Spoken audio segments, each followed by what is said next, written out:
0.01 square এর মান কোন ভগ্নাংশের সমান? এটা আমরা জানি যে যার উপর স্তর আছে এর উপর স্তর যদি থাকে তাহলে এ হচ্ছে দুটো এ এবং এ।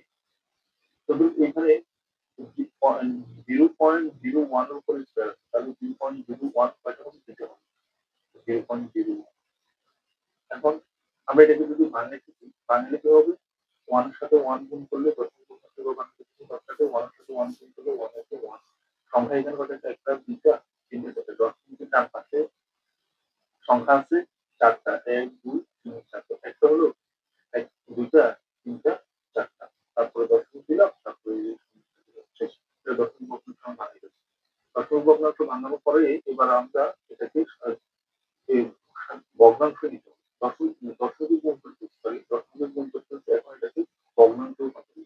ভগ্নাংশে রূপান্তর করব দশমিকের জন্য আমরা এখানে ভগ্নাংশে রূপান্তর করতেছি। দশমিকের জন্য নিচ্ছে 1 আর দশমিকের পর যতগুলো সংখ্যা আছে 1, 2, 3, 4 1, 2, 3, 4 আর উপরে কিছু নেই, উপরে 1 দিলাম।